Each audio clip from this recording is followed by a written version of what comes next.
You are sitting there looking at your portfolio thinking everything is absolutely fantastic because the headlines told you the index is up 9% this year, but you are completely blind to the fact that you are holding the biggest losers right alongside the winners. Complexity is a status signal for people who want to feel smart but stay poor. And the reality is that half of your index fund is actively dragging your wealth straight into the dirt while you sit on a couch doing absolutely nothing. If you cannot explain your investment strategy to a 12-year-old, you are just gambling with your retirement. And right now, millions of retail investors are gambling on a broken textbook strategy that Wall Street abandoned years ago. Let us be entirely clear about the math because numbers do not care about your feelings or your lazy approach to long-term investing. You own one stock that is up 523% over the past year, and you simultaneously own another stock that is down 54% in the exact same index during the exact same period. This is not sophisticated diversification. This is just a polite way of letting sinking ships dilute your rocket ships because you are too lazy to look underneath the hood of your 401. Okay, I'm sitting here looking at the data, and it takes me about 30 minutes once a week to track 150 industries across the entire United States stock market. Right now, 55% of these industries are incredibly strong with massive amounts of institutional money pouring into the building, while 64 industries are completely falling apart. More industries are declining than advancing, yet the broad index hits an all-time high because a few massive tech monopolies are masking the absolute slaughter happening to classic consumer brands. Look at Micron Technology skyrocketing hundreds of percent from its absolute lows, while Nike is dropping like a stone because the modern consumer is completely broke. If you buy a standard index fund, you are forced to couple your capital with both of them, meaning your winning bets are constantly paying the alimony for your losing bets. People love to complicate the market because it makes them feel important, but wealth generation is about the simple, boring discipline of moving your money where it is actually treated well instead of praying for a broad market miracle. We are witnessing a massive sector rotation, not a market crash, which means the total amount of liquidity in the pool is constant, but the deep end is shifting rapidly. Energy stocks are leading the entire market up 28% this year, while traditional healthcare and financial sectors are bleeding out several percentage points. Technology is up 16%, and basic materials are climbing by 14%, which tells you exactly where the smart money is fleeing.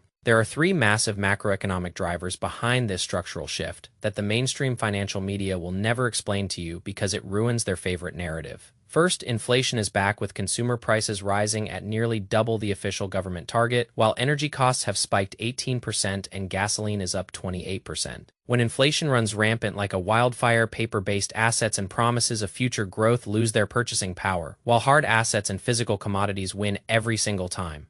Second, the professional money managers are completely maxed out, with recent surveys showing 97 out of 100 managers are fully invested in equities. Think of it as a massive game of musical chairs where 97 people are already seated and there are only 3 chairs left for new capital. When everyone is already fully invested, there is absolutely no fresh money left to push the broad market higher, meaning the specific direction of internal money flows matters infinitely more than total inflows. Third, real wages after adjusting for inflation are thoroughly negative, meaning the average worker is earning less real purchasing power this year than last year. Americans are getting significantly poorer even if their nominal paychecks look bigger, and that silent tax is completely crushing consumer facing retail and traditional advertising industries. This is exactly why classic retail giants are destroying wealth, while specific commodity plays like gold and uranium are quietly making intelligent people rich. Central banks are buying over 1,000 tons of gold this year because countries like China, India, and Saudi Arabia are aggressively swapping their depreciating fiat dollars for real physical security. Cash is a guaranteed mathematical loss in an inflationary environment, and blue-chip gold miners like Newmont are fundamentally printing cash because their margins expand exponentially as the underlying metal hits all-time highs. When the mining stocks begin to dramatically outperform the physical metal, it tells you this trend has massive institutional legs that will last for years. Then you look at uranium,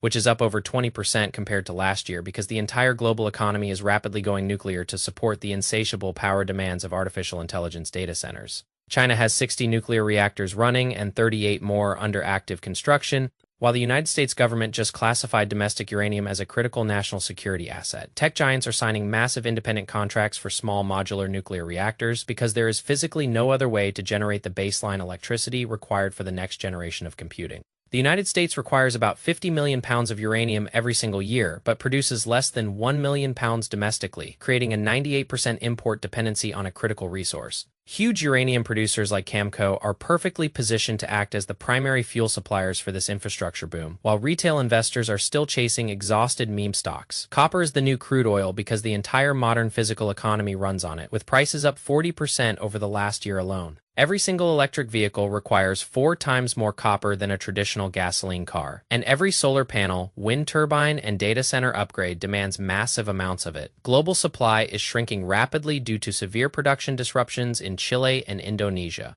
while China is actively halting exports of processed copper components. Large-scale pure-play copper corporations like Freeport-McMoRan are reaping the benefits of a 1 million metric ton structural deficit that cannot be fixed overnight. If you understand where the capital is flowing, you do not have to stress about whether the broader stock market is in a dangerous valuation bubble. You just quietly allocate your funds into the sectors where the liquidity is aggressively moving, like global energy giants that are printing money from high oil and gas prices. Beyond pure commodities, this super cycle is triggering an unprecedented boom in physical infrastructure and domestic defense spending that is entirely decoupled from retail sentiment. Non-residential building contractors and general engineering firms have seen their industry metrics surge by over 300% as manufacturing returns home. Electronic components, water pipeline systems, and electrical infrastructure products are experiencing massive growth. Because data centers require massive physical footprints, companies like Broadcom are dominating the custom silicon space for AI chips, but the physical buildings housing those chips require advanced mechanical and electrical systems. Engineering firms like Comfort Systems have risen 500% from their lows because you cannot run an advanced data center without massive cooling infrastructure. Data storage providers like Seagate and electronic manufacturing specialists like Celestica are quietly riding this wave with real earnings and massive backlogs. Meanwhile, global defense spending is reaching astronomical heights as European nations aggressively rearm and NATO commitments scale to historic levels.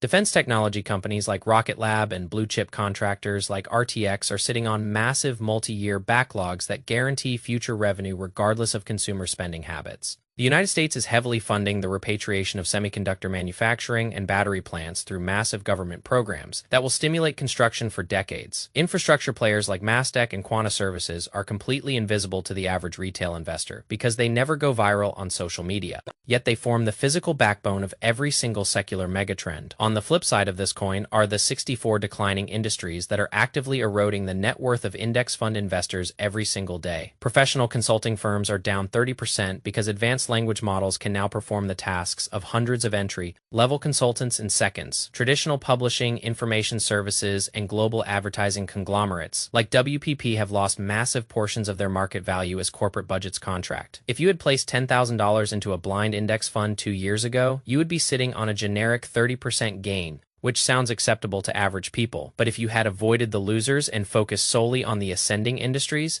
that exact same capital would have multiplied manifold.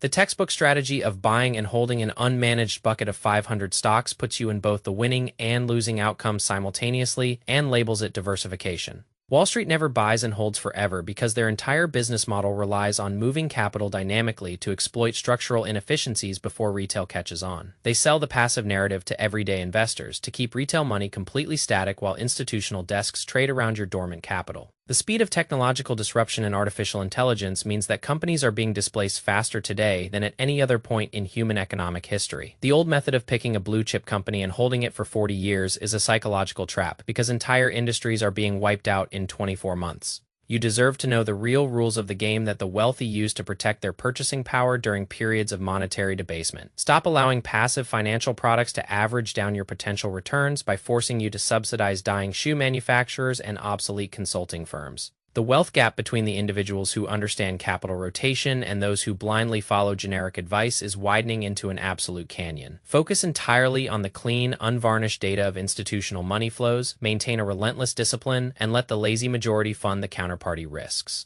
The system is built to reward individuals who recognize structural realities and penalize those who rely on outdated index dogmas. You can choose to remain completely passive and let inflation dissolve your future purchasing power piece by piece. Or you can accept the simple truth that capital moves in massive cycles and positioning yourself in front of those flows is the only requirement for real freedom. Most people will watch this and change absolutely nothing because they prefer the comfort of a slow decline over the discipline of execution. But for the rare individuals who actually look at the macro picture, The roadmap to securing your generational wealth has never been more obvious. We live in an era where the divide between physical necessity and financial abstraction is creating the most profitable market dislocations of our lifetimes. When the history books look back at the economic transitions of this decade, they will note that the passive crowd subsidized the massive fortunes of the disciplined elite. It does not take long hours or brilliant insights to win this game. It simply requires you to stop holding onto sinking ships for the sake of an abstract textbook philosophy. The real world operates on raw materials, basic energy, advanced defensive systems, and localized infrastructure, which means your digital portfolio needs to align with those physical constraints immediately. Turn off the noisy daily commentary, ignore the mainstream hype cycles, and just focus your energy on tracking where the global liquidity pool is actually draining. Your financial future is determined entirely by your willingness to reject the sophisticated illusions and embrace the boring reality of structural capital movement. Wealth is not created by chasing the collective enthusiasm of the retail crowd. It is preserved by quietly owning the foundational layers of the global economy. Stop complicating the process, stop looking for magical shortcuts, and start respecting the basic laws of supply, demand, and monetary expansion. The broad market index is nothing more than a historical average that will guarantee your returns remain thoroughly mediocre while inflation destroys the baseline valuation. If you want to step outside that cycle of structural stagnation, you have to actively detach your wealth from the dead weight of obsolete enterprises. The choice is yours to make, but the numbers will continue to play out exactly as they always have, regardless of whether you choose to participate in the reality.